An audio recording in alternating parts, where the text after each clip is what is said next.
안녕하세요. 오늘도 모든 소란을 잠재우고 당신의 기분을 편안하게 만들어줄 다정한 목소리 이나읍입니다. 제 낭독 영상은 대부분 배경음악이 있는 버전과 없는 버전 두 가지를 같이 올리고 있어요. 혹시 배경음악 없이 듣고 싶으신 분들은 아래 타임스탬프를 눌러 바로 이동하셔서 편하게 감상하세요. 오늘 읽어드릴 책은 오수영 작가님의 흘러간 시간에 기대어입니다. 이 책은 기억과 그리움에 관한 오수영 작가님의 진솔한 생활 산문집입니다. 우리는 흔히 과거에 연연하면 앞으로 나아가기 어렵다고 말하지만 세상에는 시간의 흐름과는 반대로 걸으며 흘러간 시간 속에 머무르는 사람도 있습니다. 마음의 저울이 과거로 기울어져 수시로 기억을 곱씹는 작가님의 이야기는 세월이 흘러도 여전히 혼자만의 추억 속에 남겨진 외로운 삶을 살아가는 이들에게 깊은 공감을 선사합니다. 한때는 과거에 사로잡힌 삶을 원망했지만 이제는 오히려 기억 속 장면들을 최대한 간직하기 위해 기록에 더욱 충실하다는 작가님.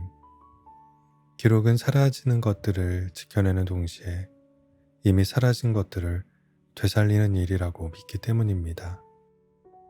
그 과정에서 동반되는 슬픔은 절망이 아닌 행복이 머물던 빈자리를 채우는 그리움이라고 이야기합니다. 그렇다면 기억이 많다는 건 그 자체로 하나의 행복이 아닐까요?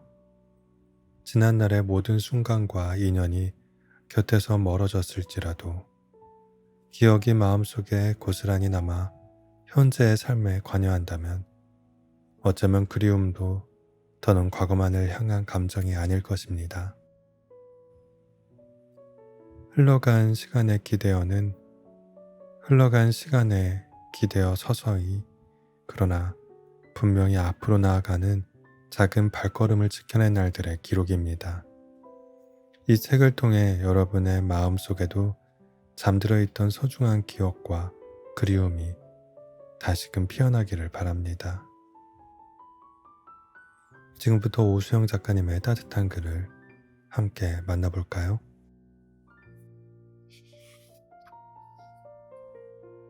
마음 구조. 한동안 못난 기운에 휩쓸려 생각과 마음이 나락을 벗어나지 못했다. 충실히 달려온 나의 삶을 수시로 하찮게 여기며 자꾸만 손바닥만한 작은 프레임 속 타인들의 인생을 기웃거렸다. 그들의 일상도 프레임 바깥에서는 나와 별반 다르지 않다는 걸 알면서도 나의 하루를 잠식하는 낯선 기운을 막아내지 못했다. 모든 신경은 내가 아닌 타인을 겨냥하고 있었고 지독하게 부여잡았던 일상의 균형도 한순간 부질없고 지루하게 느껴지는 상황까지 이르렀다. 단순히 불안이라는 이름만으로 설명이 어려운 온갖 감정들이 내면에서 치열하게 다투고 있었다. 열패감과 열등감, 초조함과 초라함, 시기와 질투, 그것들이 내 마음을 갉아먹으며 나를 다른 사람처럼 행동하게 만들었다. 그런데 마음이 온전하지 않을수록 자꾸만 나를 방어하려는 내 모습을 발견했다. 저는 지금 마음이 취약한 상태이니 조심히 다뤄주세요. 마음이 고장났으니 그런 건 못하겠습니다. 시간이 필요하니 기다려주세요. 어찌됐건 그런 말들은 나를 우선 배려해달라는 방패였고 여린 마음 뒤에 숨어서 안전한 행동과 대화만 하겠다는 치사한 속내였다. 가라앉은 날들 속 나는 소진된 몸과 마음을 돌보기 시작했다. 상담사 선생님은 말했다. 당신은 삶을 너무 정성껏 살다가 몸과 마음이 고장났다고. 하지만 그건 절반만 맞는 말이었다. 나는 지금의 초라한 내가 아닌 내가 바라던 근사한 내 모습으로 살고 싶었고 그것을 해내지 못하는 나를 끊임없이 혐오했을 뿐이다. 정성은 맞지만 그릇된 방향으로의 정성이었다. 그 순간은 일종의 기로였다. 불안과 우울에 완전히 잠식될 수도 있었고 방향을 다시 바로잡을 수도 있었던 내 삶의 중대한 기로. 다행히도 나는 내가 생각했던 것보다 삶에 대한 의지가 훨씬 강한 사람이었다. 회복과 치료에 대한 결심에도 용기가 필요하다는 걸 몰랐는데 그때는 더는 늦으면 안 된다는 생각이 절실했는지 온몸으로 용기를 끌어모았다.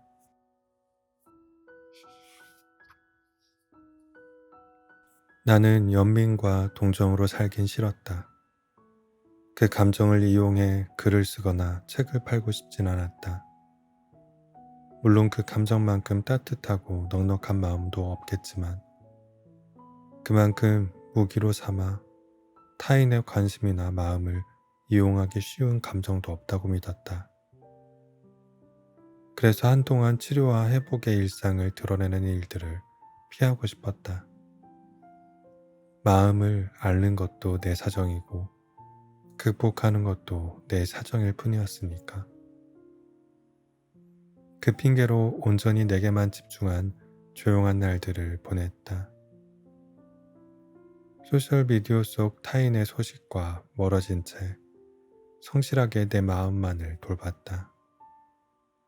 소셜미디어와 멀어지면 무슨 변화가 발생할지 궁금하기도 했다.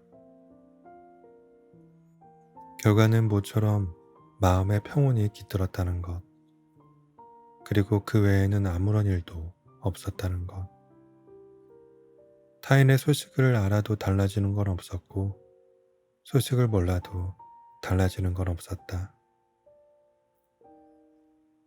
물론 모두 지금의 생각일 뿐 내일은 금세 다르게 생각할지도 모른다. 소셜미디어 없이는 하루도 못 살겠다며 곧장 다시 중독의 길로 들어서도 이상한 일은 아닐 것이다.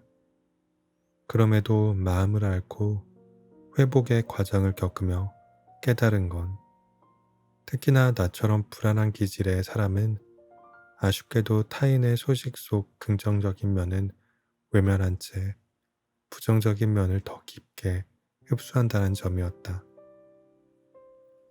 그러니 이제는 내 방식대로 조금 더 나답게 살아가야겠다. 타인의 인생을 기웃거리며 정작 내 인생을 허비하지 않고 무엇보다 나 자신을 재촉하며 스스로 불행해지는 일부터 그만둬야겠다. 내가 자처한 못난 마음이니 돌보는 것 또한 나의 몫이다. 마음이 가난한 사람은 늘 쫓기는 삶을 산다던데. 아무렴 지금은 최대한 이기적으로 나부터 지켜내야겠다.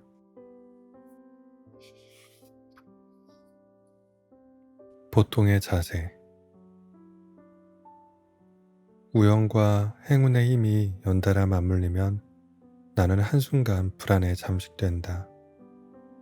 그런 일들이 내게 발생한 사실을 믿지 못해서 한동안 의심과 경계의 태도를 늦추지 않는다. 누군가는 늘 우연과 행운의 힘이 동반되는 삶을 살았을지 모르겠지만 나는 그렇지 않았다. 오히려 실패와 탈락의 기운과 친숙한 삶을 살았기 때문에 성과나 행운을 잘못 배송된 선물처럼 좀처럼 내 몫의 행복으로 받아들이지 못한다. 노력은 성과를 기대하기 마련인데 성과란 늘 상대적이고 상향적이라 마음을 충족시킬 수 없고 특히나 합격과 탈락의 절대적인 기준 앞에서 나는 대부분 탈락에 속한 사람이었다. 실패와 탈락에 익숙해지면 간신히 노력을 유지하면서도 더는 기대하지 않는 버릇이 생긴다. 성과나 합격을 위한 노력보다는 단지 노력을 위한 노력, 즉 노력이 보통의 자세가 된다. 한 자세에 오랫동안 길든 몸은 이미 굳어서 좀처럼 자세를 바꿀 수 없다. 노력이 습관이 됐다는 말은 언뜻 바람직한 삶의 태도 같지만 노력은 늘 미련과 등을 맞대고 있는 관계다. 성과 없는 노력이 지속될수록 지금 나의 분투가 노력인지 미련인지 분간하기 어렵다. 그럴 때면 내 삶이 진공 상태처럼 현실이 아닌 공중에 발을 딛고 있는 듯 아득해진다. 실패 이후에는 항상 선택의 순간이 온다. 돌이킬 수 없으니 노력을 지속하거나 용기를 내서 미련을 내려놓거나 모두 각자의 상황에 맞는 대범하고 현명한 선택이 아닐 수 없다. 고민 끝에 노력을 지속하는 쪽을 선택한 사람은 아주 작더라도 분명한 결실이 간절하다. 혹여나 타인에게 볼품없는 성과라도 자신의 노력이 헛수고가 아니라는 걸 증명해줄 일말의 결실. 그것은 성과를 향한 오래된 갈증이 해갈되기 시작하는 중대한 전환점이 된다. 그런데 실패에 익숙한 사람에게는 간절함 끝에 얻은 결실도 행복과 만족보다는 당황과 낯섦에 가깝다. 결실을 제대로 맺어본 적 없으니 익숙하지 않을 뿐더러 친숙해질 방법조차 모른다. 어쩐지 금방이라도 택배기사가 돌아와서 잘못 배송된 행운을 되찾아갈까봐 불안하다. 이건 당신의 행운이 아니라고 사과하면서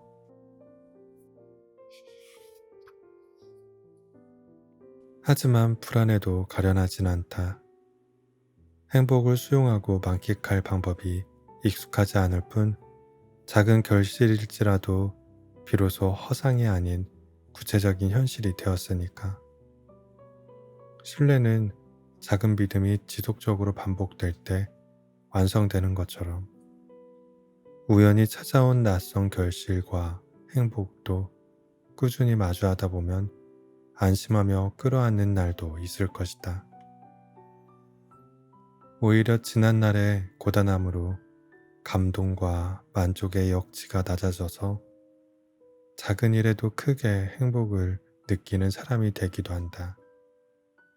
물론 모든 일은 정반대의 경우도 성립하는 불가피한 진실이 도사리고 있지만 지금은 애써 밝은 쪽으로만 걷고 싶다. 노력이 보통의 자세가 된 사람의 인생은 멀리 돌아가더라도 결국 환한 곳을 가리킬 테니까. 바깥으로 넘어지기. 사람들은 줄곧 말했다. 당신은 모든 일을 스스로 알아서 잘 하잖아요. 그래서 도움의 손길이 필요하다고 생각하지 못했어요. 어째서 힘들다고 먼저 말을 꺼내지 않았나요? 심지어 가족도 마찬가지였다. 어릴 적부터 스님이 그랬어. 너는 가만히 둬도 알아서 제 살 길 찾아가는 사주팔자래. 그래서 우리도 크게 걱정하지 않는단다. 하지만 나는 그런 사람이 아니었다. 오히려 혼자서는 아무것도 제대로 하지 못하는 사람에 가까웠는데 사람들은 넘어진 내 곁을 무심히 지나쳤다. 아무리 바라봐도 내가 괜찮은 것 같았나? 물론 나 또한 먼저 도움의 손길을 내밀지 못한 채 멀어지는 그들의 뒷모습을 바라보기만 했다. 애써 아무렇지 않은 척하면서 오늘은 내가 먼저 말을 꺼내볼까? 멀어지기 전에 먼저 손을 흔들어 볼까? 거절당하면 어떡하지? 너무 큰 부담이 될 수도 있잖아. 망설이고 또 망설이는 사이 모두가 멀어졌다. 아마도 내가 마음 안으로만 넘어진 탓이었을까? 그래서 그들의 눈에 띄지 않았던 걸까?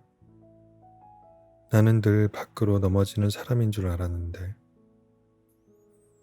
마음 안으로 넘어지는 사람은 홀로 우물에 빠진 것처럼 아무리 외쳐도 바깥에 닿지 못한다.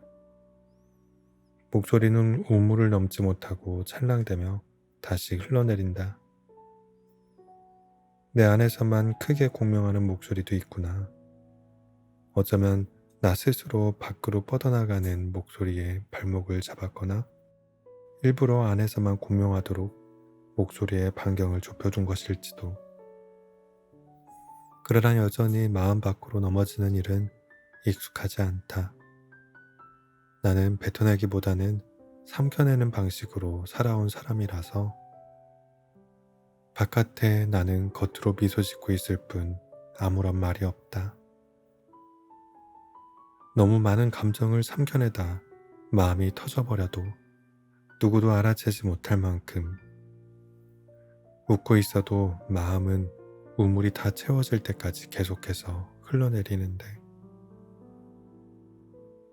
이럴 거면 처음부터 밖으로만 넘어질 걸 그랬다. 아무것도 삼켜내지 않고 그대로 뱉어버릴 걸 그랬다. 얌전히 넘어지지 말고 애초에 아스팔트 바닥에 머리가 깨져 피를 흘리고 있었다면 누구든 달려오지 않았을까? 그랬더라면 나도 못 이긴 척 부축을 받으며 일어섰을 텐데 안으로 말갛게 미소 지으면서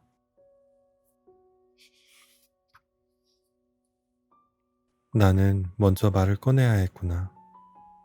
내가 지금 괜찮아 보이지만 실은 마음이 엉망이라고. 그러니 우물 안으로 길게 손 내밀어 줄 수 있느냐고. 그렇게 속마음을 드러내야 했구나. 뒤늦게 갑자기 변할 용기는 없지만 사람에 관한 욕심은 여전히 남아있다. 혼자도 좋지만 가끔은 혼자가 아닌 삶 속의 풍경도 궁금해서 우물 속에서 동그란 하늘을 올려다본다. 작은 구름이 환하고 푸른 빛을 따라 흘러간다. 혼자서도 잘하는 척했지만 실은 혼자여서 스스로 잘할 수밖에 없었다. 아니면 모두 나의 부질없는 자존심과 부족한 용기의 문제였을지도. 물론 누구도 자신을 명확히 설명할 수는 없을 것이다. 사람은 그렇게 단순하게 구성되지 않았을 테니까. 아무튼 이제 우물안은 지겨우니 바깥으로 나아가야겠다.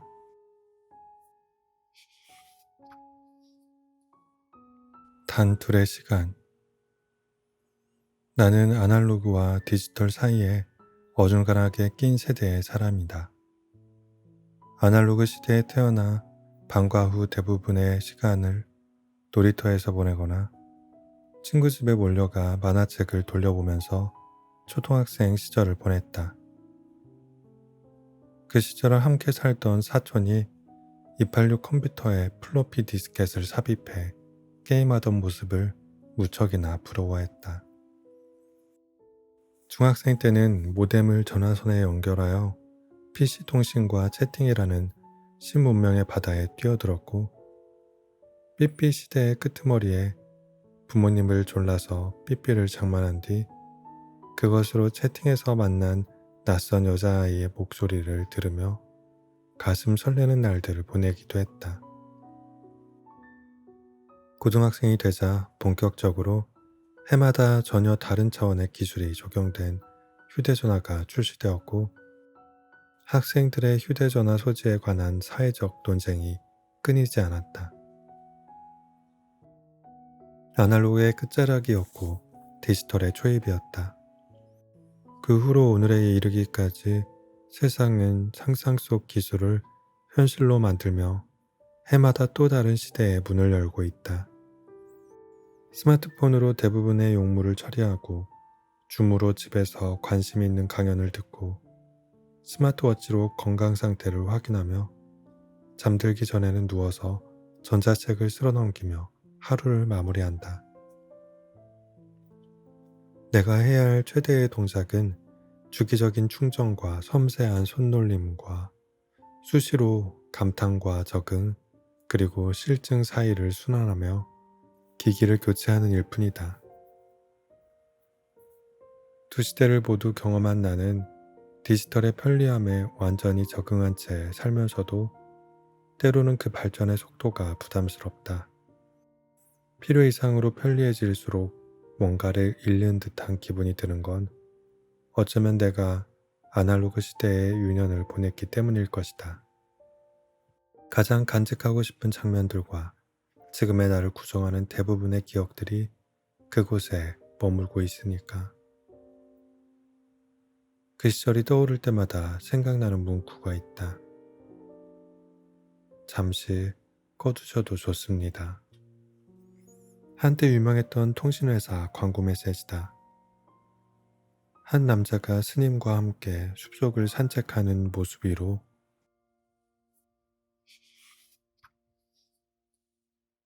저 나레이션이 흘러나왔다. 휴대전화에 지나치게 몰입하는 사회에 큰 반향을 일으켰던 저 광고 문구도 이제는 조금 무용한 말이 되었는지도 모른다. 나 혼자 잠시 꺼두면 무책임한 사람으로 몰리고 끝나겠지만 모두가 잠시 꺼둔다면 사회 시스템 전체가 멈춰설지도 모르니까. 지금은 잠시 꺼두려면 상대방에게 미리 양해를 구해야 한다. 수많은 사회적 연결 속에 있는 사람이 아무런 말도 없이 스마트폰을 꺼둔 채 템플스테이라도 다녀온다면 아마도 애타는 실종 신고가 접수된 이유일 것이다. 만약 저 광고가 이 시대에 다시 나온다면 조금은 수정될 필요가 있다. 잠시 꺼두셔도 좋습니다. 미리 양해만 구한다면요. 과장된 측면이 없진 않지만 그만큼 우리는 연결에 종속된 사람들이다.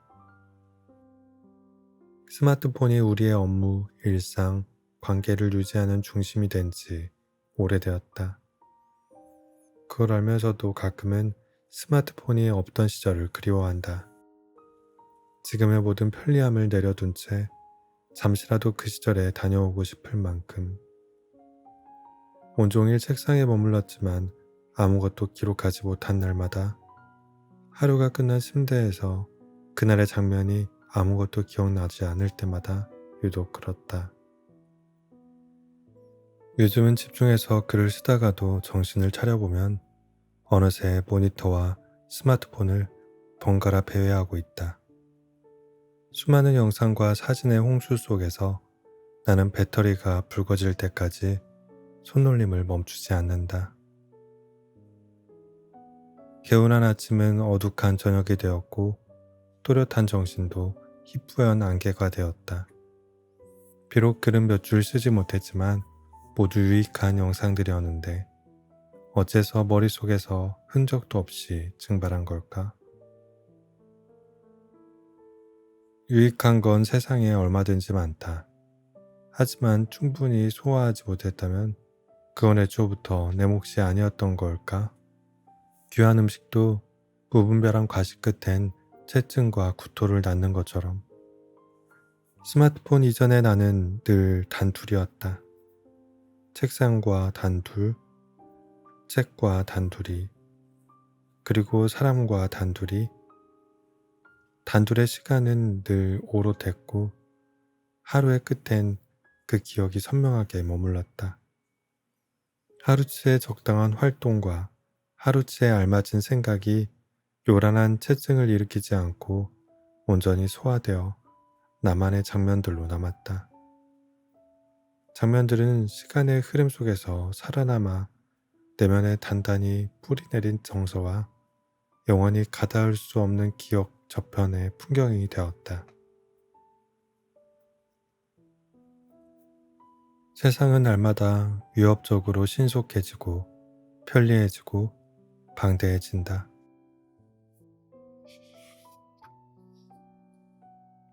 자유롭고 안정적으로 그 흐름의 속도를 따라가는 사람도 많겠지만 나는 어쩐지 오래전부터 그 변화의 속도가 버거운 사람이다.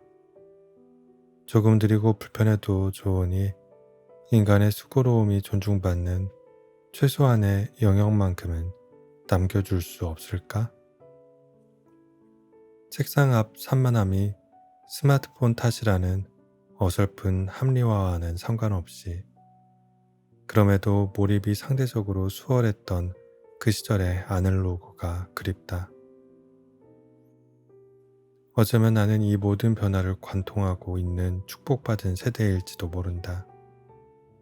그리움도 결국 과거를 경험한 사람만의 특권일 테니까.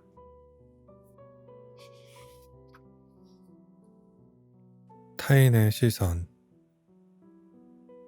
연예인은 촬영이 시작되면 자신이 무엇을 바라보는가 보다는 자신의 모습이 카메라에 어떻게 담길지를 먼저 의식하며 의도한 이미지를 연출하기 위해 부단히 노력한다. 타인의 시선에 영원히 사로잡히는 것.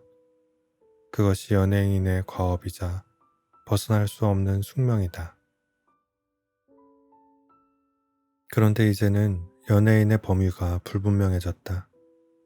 언젠가 TV 채널이 방송 3사만 존재했던 시절에는 오직 그 채널을 통해 가정용 TV로 송출되는 사람만이 연예인으로 불렸다. 하지만 현재는 지상파 채널의 숫자만 해도 60개를 훌쩍 넘어선 상황이 되었고 게다가 인터넷 개인 방송과 웹상의 유명인들까지 존재했다.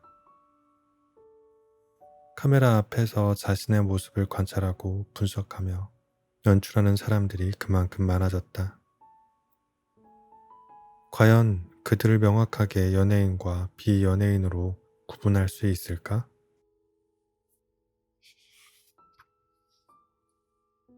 카메라의 피사체가 되면 누구나 연예인이 될 확률을 가진다. 의지만 있다면 얼마든지 자신의 일상을 온라인에 전시할 수 있고 이목을 끌만한 콘텐츠로 발전하면 본인의 의지와 상관없이 연예인과 유사한 삶을 살게 된다. 물론 연예인 혹은 유명인이 되는 길은 다양하지만 누구에게나 그 길이 보장되는 것은 아니다. 유명인의 수요가 늘어난 것보다 유명인을 지망하는 공급과 경쟁이 월등히 높아진 만큼 방송 3사만 존재했던 시절에 비해 유명인이 되기 수월해졌다고는 말할 수 없다. 하지만 자신의 일상을 웹상에 전시하는 행위가 하나의 삶의 태도가 된 시대에서는 연예인이란 더는 특정한 누군가의 캐스팅에 의해서만 탄생하지 않는다. 이제는 오히려 자신을 스스로 기획하고 콘텐츠화하여 대중의 반응을 먼저 이끌어내는 방식으로 누구든 준연예인이 될 수 있다. 모두에게 열려있는 듯한 문을 바라보며 일반인들 또한 그 가능성을 어렴풋이 품고 살아간다. 일반인의 연예인화, 누구나 경쟁적으로 타인의 시선을 사로잡기 위해 분투하며 자신을 끊임없이 분석하고 수정하며 특정한 이미지를 연출한다. 길을 걷는 평범한 일상 속에서도 자신의 모습이 타인의 시선에 어떻게 비칠지 먼저 의식하며 발걸음을 조절하는 것처럼 자신의 두 눈으로 자신의 생각과 판단으로 그리고 자신의 의지와 선택으로 세상을 마주하는 것이 아닌 온종일 감시 카메라에 둘러싸인 것처럼 연출된 일상을 살아간다. 결국 자신이 체험하는 순간보다 타인의 시선에 투영된 모습을 진짜 자신의 삶이라고 착각하면서 세상의 흐름에 휩쓸리지 않고 독자적인 삶의 태도와 방향을 유지하려 노력하지만 어느새 나는 타인의 시선을 복사하고 타인의 생각을 모방하며 타인의 선택을 복습한다. 누구도 나를 주시하지 않아도 모두가 나를 관찰한다는 망상에 시달리며 스스로 머릿속에 설정한 OK 컷의 기준을 충족하기 위해 만족과는 동떨어진 삶을 산다. 이것은 창란에 시달리는 개인의 증상일까? 혹은 시대를 풍미하는 보편적인 현상일까? 타인의 시선을 위해 자신의 일상을 자발적으로 희생하는 삶을 무엇이라 불러야 할까? 어디로도 휩쓸리지 않고 오롯이 중심을 지키는 일이 당면의 과제가 된 이 시대에 나는 정말 나의 삶을 살고 있다고 말할 수 있을까?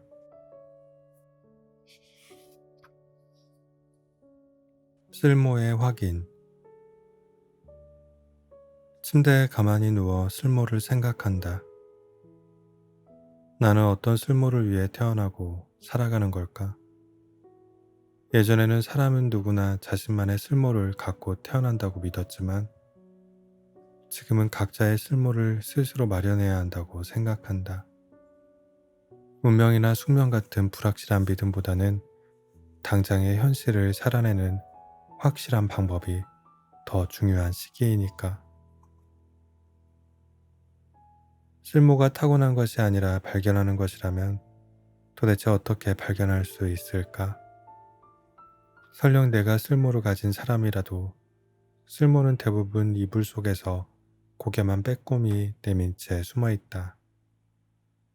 그러다 자신의 존재를 알아주지 않으면 쓸모는 창밖으로 날아가 자신을 필요로 하는 사람을 찾아 끝없이 주변을 맴돈다. 그러나 나는 쓸모의 절박한 날개짓을 먼지의 흩날림으로 착각한 채 다른 쓸모를 찾아서 긴 시간을 방황했다. 다른 사람들의 쓸모 있어 보이는 삶을 동경하고 이곳저곳 기웃거리며 그들의 쓸모를 닮아가려 했었다.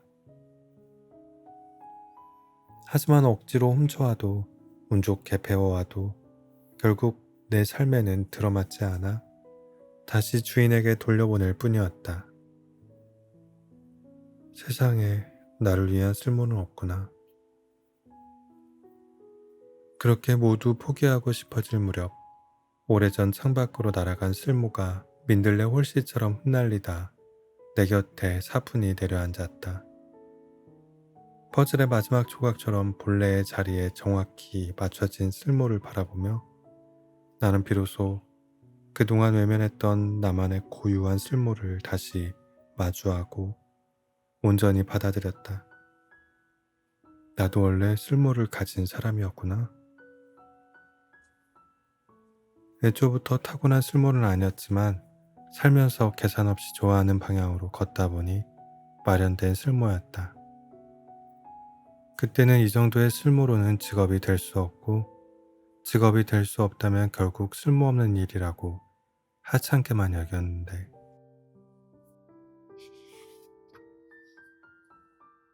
그런데 애초부터 마음이 흘러가는 방향을 외면하지 않고 묵묵히 따라가는 것 자체가 이미 하나의 쓸모가 아니었을까?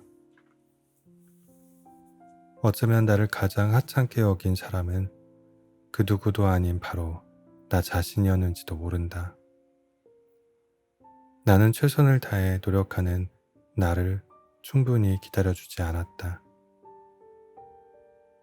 앞날은 여전히 불투명하고 당장은 아무짝에도 쓸모없다는 자기 혐오에 사로잡혀 많은 시간을 침대에서 허비했다. 그때와 지금의 내가 크게 달라진 점은 없다. 다만 발걸음이 쌓였고 다른 사람의 쓸모는 내게 맞지 않다는 걸 뒤늦게 깨달았을 뿐이다. 그리고 지금은 예전보다는 조금 쓸모 있는 사람이 되었다고 믿는다. 많은 사람에게는 아닐지라도 적어도 나를 필요로 하는 사람에게는 그렇게 내 작은 쓸모를 스스로 존중해 줄 때 쓸모 또한 비로소 허물을 벗고 환한 날개를 펼칠 테니까.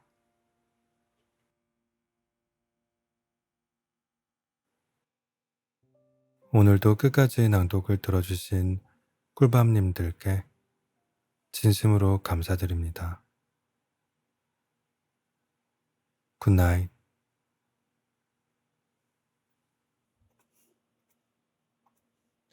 안녕하세요. 오늘도 모든 소란을 잠재우고 당신의 기분을 편안하게 만들어줄 다정한 목소리 이나읍입니다. 제 당동 영상은 대부분 배경음악이 있는 버전과 없는 버전 두 가지를 같이 올리고 있어요. 혹시 배경음악 없이 듣고 싶으신 분들은 아래 타임스탬프를 눌러 바로 이동하셔서 편하게 감상하세요. 오늘 읽어드릴 책은 오수영 작가님의 흘러간 시간에 기대어입니다. 이 책은 기억과 그리움에 관한 우수영 작가님의 진솔한 생활 산문집입니다.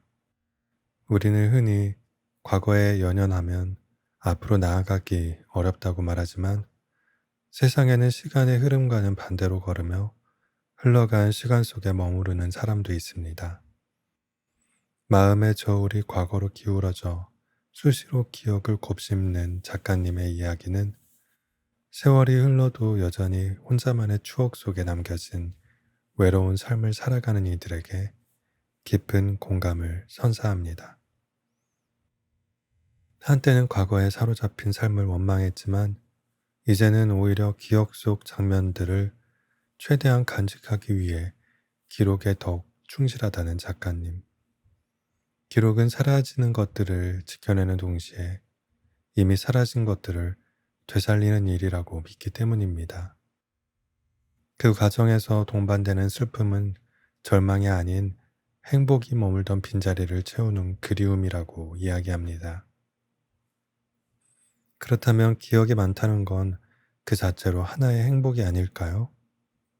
지난날의 모든 순간과 인연이 곁에서 멀어졌을지라도 기억이 마음속에 고스란히 남아 현재의 삶에 관여한다면 어쩌면 그리움도 더는 과거만을 향한 감정이 아닐 것입니다. 흘러간 시간에 기대어는 흘러간 시간에 기대어 서서히 그러나 분명히 앞으로 나아가는 작은 발걸음을 지켜낸 날들의 기록입니다. 이 책을 통해 여러분의 마음속에도 잠들어 있던 소중한 기억과 그리움이 다시금 피어나기를 바랍니다. 지금부터 오수영 작가님의 따뜻한 글을 함께 만나볼까요?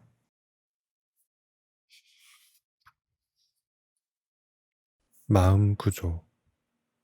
한동안 못난 기운에 휩쓸려 생각과 마음이 나락을 벗어나지 못했다.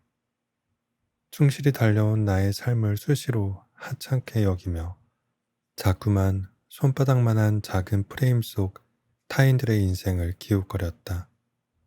그들의 일상도 프레임 바깥에서는 나와 별반 다르지 않다는 걸 알면서도 나의 하루를 잠식하는 낯선 기운을 막아내지 못했다.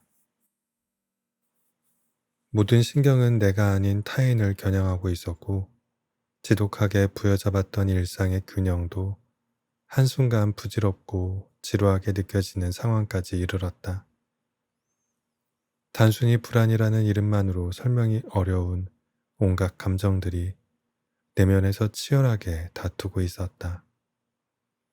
열패감과 열등감, 초조함과 초라함, 시기와 질투, 그것들이 내 마음을 갉아먹으며 나를 다른 사람처럼 행동하게 만들었다. 그런데 마음이 온전하지 않을수록 자꾸만 나를 방어하려는 내 모습을 발견했다. 저는 지금 마음이 취약한 상태이니 조심히 다뤄주세요. 마음이 고장났으니 그런 건 못하겠습니다. 시간이 필요하니 기다려주세요. 어찌됐건 그런 말들은 나를 우선 배려해달라는 방패였고 여린 마음 뒤에 숨어서 안전한 행동과 대화만 하겠다는 치사한 속내였다. 가라앉은 날들 속 나는 소진된 몸과 마음을 돌보기 시작했다. 상담사 선생님은 말했다. 당신은 삶을 너무 정성껏 살다가 몸과 마음이 고장났다고. 하지만 그건 절반만 맞는 말이었다. 나는 지금의 초라한 내가 아닌 내가 바라던 근사한 내 모습으로 살고 싶었고, 그것을 해내지 못하는 나를 끊임없이 혐오했을 뿐이다. 정성은 맞지만 그릇된 방향으로의 정성이었다. 그 순간은 일종의 기로였다. 불안과 우울에 완전히 잠식될 수도 있었고, 방향을 다시 바로잡을 수도 있었던 내 삶의 중대한 기로. 다행히도 나는 내가 생각했던 것보다 삶에 대한 의지가 훨씬 강한 사람이었다. 회복과 치료에 대한 결심에도 용기가 필요하다는 걸 몰랐는데, 그때는 더는 늦으면 안 된다는 생각이 절실했는지 온몸으로 용기를 끌어모았다.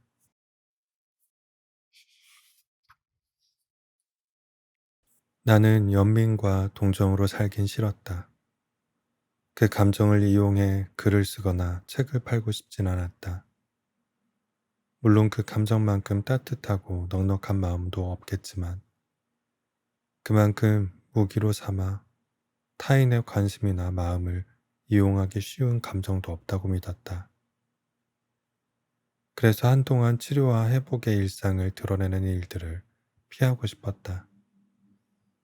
마음을 앓는 것도 내 사정이고, 극복하는 것도 내 사정일 뿐이었으니까. 그 핑계로 온전히 내게만 집중한 조용한 날들을 보냈다. 소셜미디어 속 타인의 소식과 멀어진 채 성실하게 내 마음만을 돌봤다. 소셜미디어와 멀어지면 무슨 변화가 발생할지 궁금하기도 했다. 결과는 모처럼 마음의 평온이 깃들었다는 것, 그리고 그 외에는 아무런 일도 없었다는 것. 타인의 소식을 알아도 달라지는 건 없었고, 소식을 몰라도 달라지는 건 없었다. 물론 모두 지금의 생각일 뿐, 내일은 금세 다르게 생각할지도 모른다. 소셜미디어 없이는 하루도 못 살겠다며 곧장 다시 중독의 길로 들어서도 이상한 일은 아닐 것이다. 그럼에도 마음을 앓고 회복의 과정을 겪으며 깨달은 건, 특히나 나처럼 불안한 기질의 사람은 아쉽게도 타인의 소식 속 긍정적인 면은 외면한 채 부정적인 면을 더 깊게 흡수한다는 점이었다. 그러니 이제는 내 방식대로 조금 더 나답게 살아가야겠다. 타인의 인생을 기웃거리며 정작 내 인생을 허비하지 않고, 무엇보다 나 자신을 재촉하며 스스로 불행해지는 일부터 그만둬야겠다. 내가 자처한 못난 마음이니 돌보는 것 또한 나의 몫이다. 마음이 가난한 사람은 늘 쫓기는 삶을 산다던데. 아무렴 지금은 최대한 이기적으로 나부터 지켜내야겠다.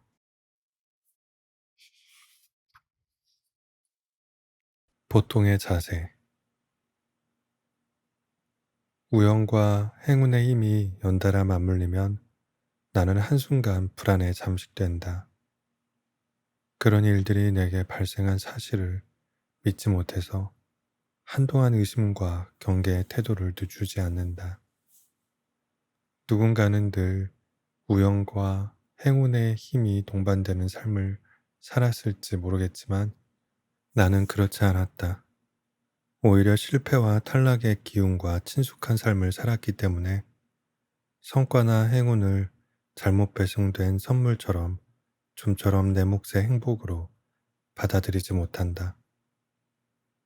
노력은 성과를 기대하기 마련인데, 성과란 늘 상대적이고 상향적이라 마음을 충족시킬 수 없고, 특히나 합격과 탈락의 절대적인 기준 앞에서 나는 대부분 탈락에 속한 사람이었다. 실패와 탈락에 익숙해지면 간신히 노력을 유지하면서도 더는 기대하지 않는 버릇이 생긴다. 성과나 합격을 위한 노력보다는 단지 노력을 위한 노력, 즉, 노력이 보통의 자세가 된다. 한 자세에 오랫동안 길든 몸은 이미 굳어서 좀처럼 자세를 바꿀 수 없다. 노력이 습관이 됐다는 말은 언뜻 바람직한 삶의 태도 같지만 노력은 늘 미련과 등을 맞대고 있는 관계다. 성과 없는 노력이 지속될수록 지금 나의 분투가 노력인지 미련인지 분간하기 어렵다. 그럴 때면 내 삶이 진공 상태처럼 현실이 아닌 공중에 발을 딛고 있는 듯 아득해진다. 실패 이후에는 항상 선택의 순간이 온다. 돌이킬 수 없으니 노력을 지속하거나 용기를 내서 미련을 내려놓거나 모두 각자의 상황에 맞는 대범하고 현명한 선택이 아닐 수 없다. 고민 끝에 노력을 지속하는 쪽을 선택한 사람은 아주 작더라도 분명한 결실이 간절하다. 혹여나 타인에게 볼품없는 성과라도 자신의 노력이 헛수고가 아니라는 걸 증명해 줄 일말의 결실. 그것은 성과를 향한 오래된 갈증이 해갈되기 시작하는 중대한 전환점이 된다. 그런데 실패에 익숙한 사람에게는 간절함 끝에 얻은 결실도 행복과 만족보다는 당황과 낯섦에 가깝다. 결실을 제대로 맺어본 적 없으니 익숙하지 않을 뿐더러 친숙해질 방법조차 모른다. 어쩐지 금방이라도 택배 기사가 돌아와서 잘못 배송된 행운을 되찾아갈까봐 불안하다. 이건 당신의 행운이 아니라고 사과하면서.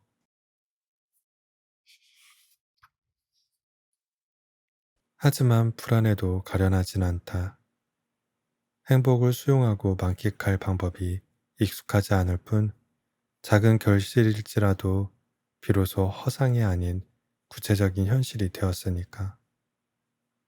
신뢰는 작은 믿음이 지속적으로 반복될 때 완성되는 것처럼 우연히 찾아온 낯선 결실과 행복도 꾸준히 마주하다 보면 안심하며 끌어안는 날도 있을 것이다.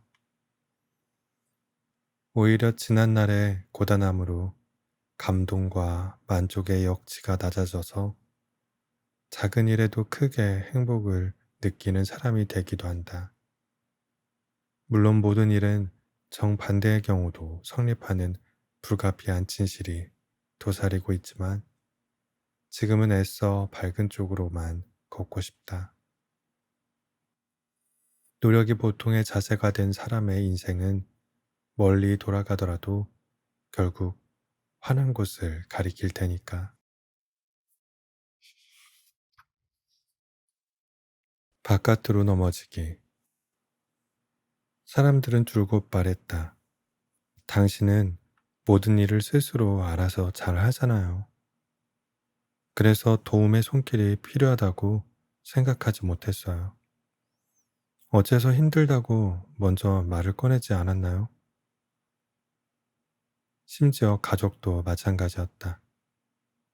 어릴 적부터 스님이 그랬어. 너는 가만히 둬도 알아서 제 살 길 찾아가는 사주팔자래. 그래서 우리도 크게 걱정하지 않는단다.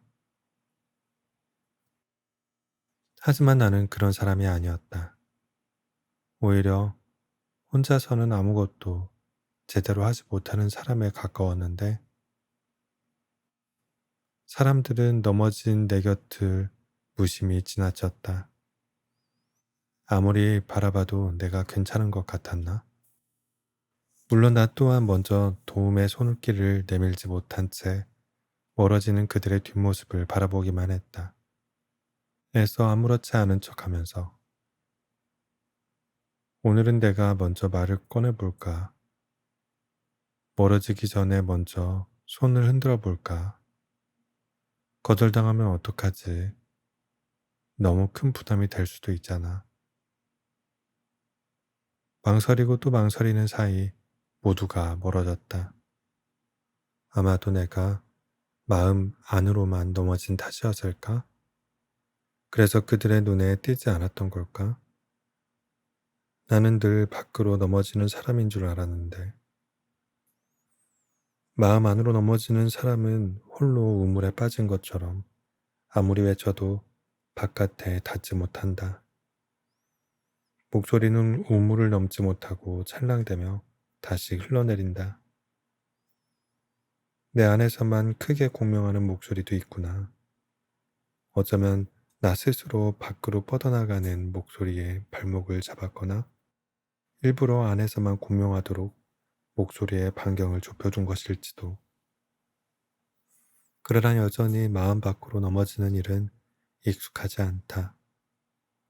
나는 뱉어내기보다는 삼켜내는 방식으로 살아온 사람이라서 바깥에 나는 겉으로 미소 짓고 있을 뿐 아무런 말이 없다.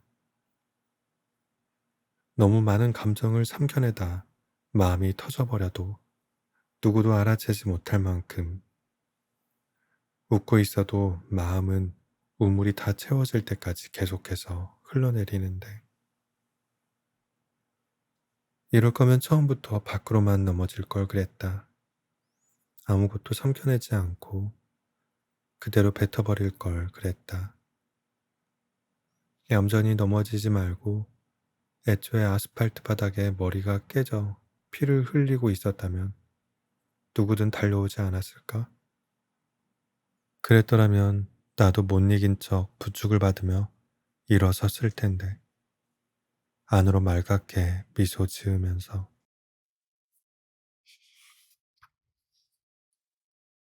나는 먼저 말을 꺼내야 했구나.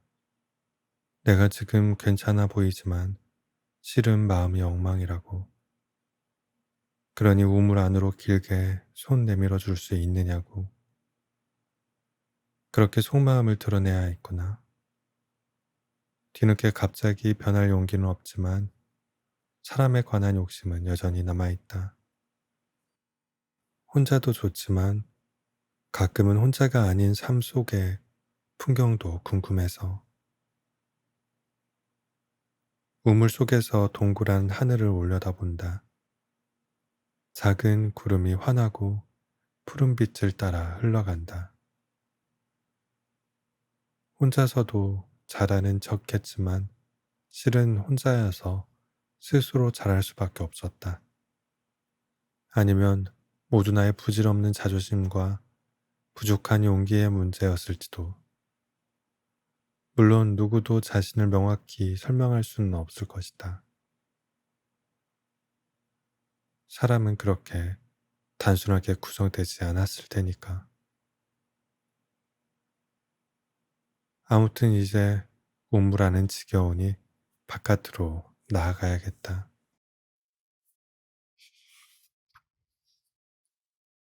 단 둘의 시간. 나는 아날로그와 디지털 사이에 어중간하게 낀 세대의 사람이다. 아날로그 시대에 태어나 방과 후 대부분의 시간을 놀이터에서 보내거나 친구 집에 몰려가 만화책을 돌려보면서 초등학생 시절을 보냈다. 그 시절을 함께 살던 사촌이 286 컴퓨터에 플로피 디스켓을 삽입해 게임하던 모습을 무척이나 부러워했다. 중학생 때는 모뎀을 전화선에 연결하여 PC 통신과 채팅이라는 신문명의 바다에 뛰어들었고, 삐삐 시대의 끄트머리에 부모님을 졸라서 삐삐를 장만한 뒤 그것으로 채팅에서 만난 낯선 여자아이의 목소리를 들으며 가슴 설레는 날들을 보내기도 했다. 고등학생이 되자 본격적으로 해마다 전혀 다른 차원의 기술이 적용된 휴대전화가 출시되었고, 학생들의 휴대전화 소지에 관한 사회적 논쟁이 끊이지 않았다. 아날로그의 끝자락이었고 디지털의 초입이었다. 그 후로 오늘에 이르기까지 세상은 상상 속 기술을 현실로 만들며 해마다 또 다른 시대의 문을 열고 있다. 스마트폰으로 대부분의 용무를 처리하고 줌으로 집에서 관심 있는 강연을 듣고 스마트워치로 건강 상태를 확인하며 잠들기 전에는 누워서 전자책을 쓸어 넘기며 하루를 마무리한다. 내가 해야 할 최대의 동작은 주기적인 충전과 섬세한 손놀림과 수시로 감탄과 적응, 그리고 실증 사이를 순환하며 기기를 교체하는 일뿐이다. 두 시대를 모두 경험한 나는 디지털의 편리함에 완전히 적응한 채 살면서도 때로는 그 발전의 속도가 부담스럽다. 필요 이상으로 편리해질수록 뭔가를 잃는 듯한 기분이 드는 건 어쩌면 내가 아날로그 시대의 유년을 보냈기 때문일 것이다. 가장 간직하고 싶은 장면들과 지금의 나를 구성하는 대부분의 기억들이 그곳에 머물고 있으니까. 그 시절이 떠오를 때마다 생각나는 문구가 있다. 잠시 꺼두셔도 좋습니다. 한때 유명했던 통신회사 광고 메시지다.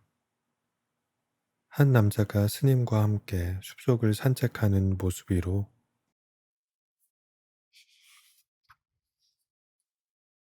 저 나레이션이 흘러나왔다.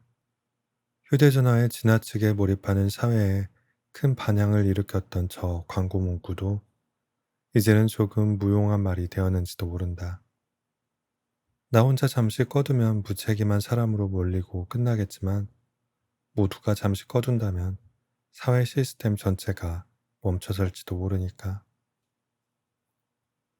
지금은 잠시 꺼두려면 상대방에게 미리 양해를 구해야 한다. 수많은 사회적 연결 속에 있는 사람이 아무런 말도 없이 스마트폰을 꺼둔 채 템플스테이라도 다녀온다면 아마도 애타는 실종 신고가 접수된 이유일 것이다. 만약 저 광고가 이 시대에 다시 나온다면 조금은 수정될 필요가 있다. 잠시 꺼두셔도 좋습니다. 미리 양해만 구한다면요. 과장된 측면이 없진 않지만 그만큼 우리는 연결에 종속된 사람들이다. 스마트폰이 우리의 업무, 일상, 관계를 유지하는 중심이 된 지 오래되었다. 그걸 알면서도 가끔은 스마트폰이 없던 시절을 그리워한다. 지금의 모든 편리함을 내려둔 채 잠시라도 그 시절에 다녀오고 싶을 만큼 온종일 책상에 머물렀지만 아무것도 기록하지 못한 날마다 하루가 끝난 침대에서 그날의 장면이 아무것도 기억나지 않을 때마다 유독 그렇다. 요즘은 집중해서 글을 쓰다가도 정신을 차려보면 어느새 모니터와 스마트폰을 번갈아 배회하고 있다. 수많은 영상과 사진의 홍수 속에서 나는 배터리가 붉어질 때까지 손놀림을 멈추지 않는다. 개운한 아침은 어둑한 저녁이 되었고 또렷한 정신도 희뿌연 안개가 되었다. 비록 글은 몇 줄 쓰지 못했지만 모두 유익한 영상들이었는데 어째서 머릿속에서 흔적도 없이 증발한 걸까? 유익한 건 세상에 얼마든지 많다. 하지만 충분히 소화하지 못했다면 그건 애초부터 내 몫이 아니었던 걸까? 귀한 음식도 무분별한 과식 끝엔 채증과 구토를 낳는 것처럼 스마트폰 이전의 나는 늘 단둘이었다. 책상과 단둘, 책과 단둘이, 그리고 사람과 단둘이, 단둘의 시간은 늘 오롯했고 하루의 끝엔 그 기억이 선명하게 머물렀다. 하루치의 적당한 활동과 하루치에 알맞은 생각이 요란한 체증을 일으키지 않고 온전히 소화되어 나만의 장면들로 남았다. 장면들은 시간의 흐름 속에서 살아남아 내면에 단단히 뿌리내린 정서와 영원히 가다할 수 없는 기억 저편의 풍경이 되었다. 세상은 날마다 위협적으로 신속해지고 편리해지고 방대해진다.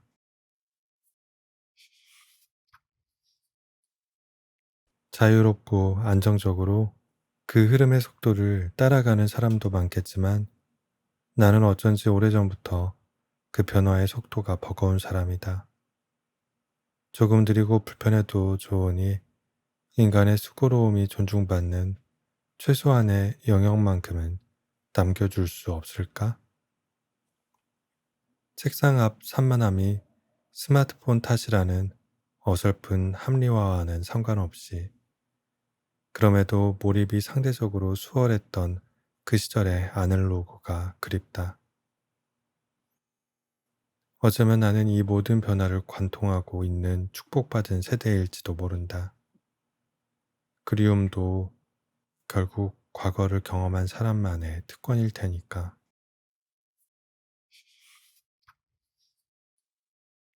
타인의 시선. 연예인은 촬영이 시작되면 자신이 무엇을 바라보는가 보다는 자신의 모습이 카메라에 어떻게 담길지를 먼저 의식하며 의도한 이미지를 연출하기 위해 부단히 노력한다. 타인의 시선에 영원히 사로잡히는 것. 그것이 연예인의 과업이자 벗어날 수 없는 숙명이다. 그런데 이제는 연예인의 범위가 불분명해졌다. 언젠가 TV 채널이 방송 3사만 존재했던 시절에는 오직 그 채널을 통해 가정용 TV로 송출되는 사람만이 연예인으로 불렸다. 하지만 현재는 지상파 채널의 숫자만 해도 60개를 훌쩍 넘어선 상황이 되었고, 게다가 인터넷 개인 방송과 웹상의 유명인들까지 존재했다.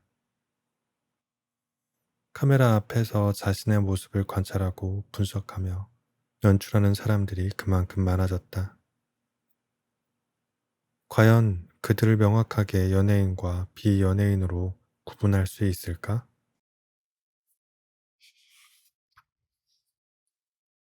카메라의 피사체가 되면 누구나 연예인이 될 확률을 가진다. 의지만 있다면 얼마든지 자신의 일상을 온라인에 전시할 수 있고 이목을 끌만한 콘텐츠로 발전하면 본인의 의지와 상관없이 연예인과 유사한 삶을 살게 된다.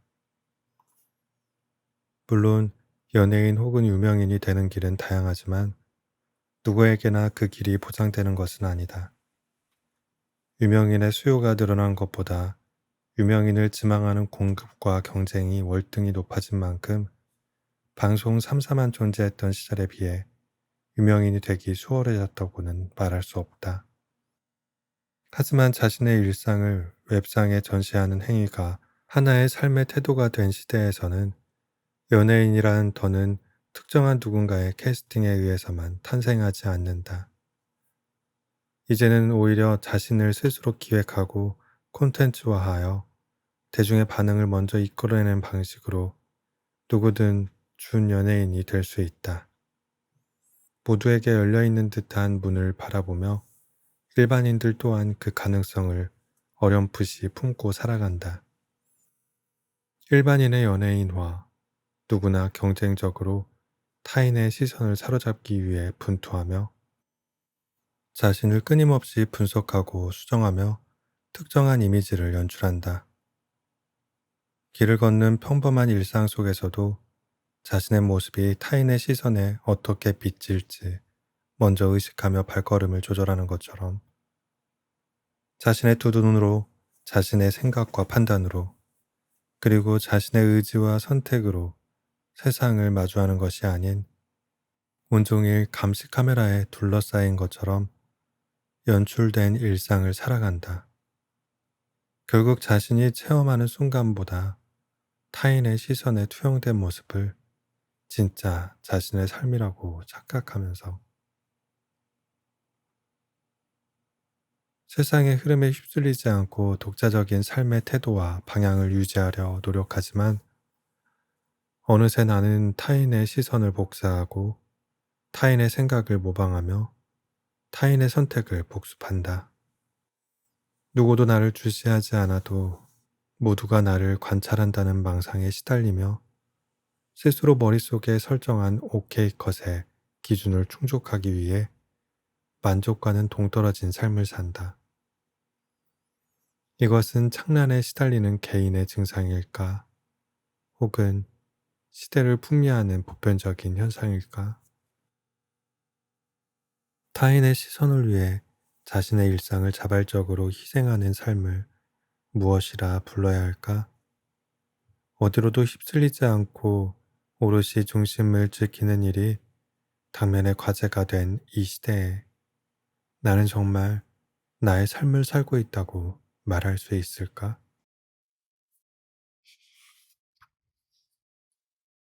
쓸모의 확인. 침대에 가만히 누워 쓸모를 생각한다. 나는 어떤 쓸모를 위해 태어나고 살아가는 걸까? 예전에는 사람은 누구나 자신만의 쓸모를 갖고 태어난다고 믿었지만 지금은 각자의 쓸모를 스스로 마련해야 한다고 생각한다. 운명이나 숙명 같은 불확실한 믿음보다는 당장의 현실을 살아내는 확실한 방법이 더 중요한 시기이니까. 쓸모가 타고난 것이 아니라 발견하는 것이라면 도대체 어떻게 발견할 수 있을까? 설령 내가 쓸모를 가진 사람이라도 쓸모는 대부분 이불 속에서 고개만 빼꼼히 내민 채 숨어 있다. 그러다 자신의 존재를 알아주지 않으면 쓸모는 창밖으로 날아가 자신을 필요로 하는 사람을 찾아 끝없이 주변을 맴돈다. 그러나 나는 쓸모의 절박한 날개짓을 먼지의 흩날림으로 착각한 채 다른 쓸모를 찾아서 긴 시간을 방황했다. 다른 사람들의 쓸모 있어 보이는 삶을 동경하고 이곳저곳 기웃거리며 그들의 쓸모를 닮아가려 했었다. 하지만 억지로 훔쳐와도 운 좋게 배워와도 결국 내 삶에는 들어맞지 않아 다시 주인에게 돌려보낼 뿐이었다. 세상에 나를 위한 쓸모는 없구나. 그렇게 모두 포기하고 싶어질 무렵 오래전 창밖으로 날아간 쓸모가 민들레 홀씨처럼 흩날리다 내 곁에 사뿐히 내려앉았다. 퍼즐의 마지막 조각처럼 본래의 자리에 정확히 맞춰진 쓸모를 바라보며 나는 비로소 그동안 외면했던 나만의 고유한 쓸모를 다시 마주하고 온전히 받아들였다. 나도 원래 쓸모를 가진 사람이었구나. 애초부터 타고난 쓸모는 아니었지만 살면서 계산 없이 좋아하는 방향으로 걷다 보니 마련된 쓸모였다. 그때는 이 정도의 쓸모로는 직업이 될 수 없고 직업이 될 수 없다면 결국 쓸모없는 일이라고 하찮게만 여겼는데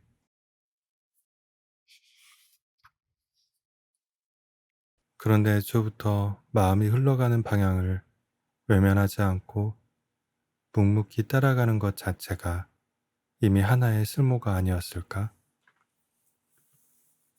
어쩌면 나를 가장 하찮게 여긴 사람은 그 누구도 아닌 바로 나 자신이었는지도 모른다. 나는 최선을 다해 노력하는 나를 충분히 기다려주지 않았다. 앞날은 여전히 불투명하고 당장은 아무짝에도 쓸모없다는 자기 혐오에 사로잡혀 많은 시간을 침대에서 허비했다. 그때와 지금의 내가 크게 달라진 점은 없다. 다만 발걸음이 쌓였고 다른 사람의 쓸모는 내게 맞지 않다는 걸 뒤늦게 깨달았을 뿐이다. 그리고 지금은 예전보다는 조금 쓸모 있는 사람이 되었다고 믿는다. 많은 사람에게는 아닐지라도 적어도 나를 필요로 하는 사람에게는 그렇게 내 작은 쓸모를 스스로 존중해 줄 때 쓸모 또한 비로소 허물을 벗고 환한 날개를 펼칠 테니까.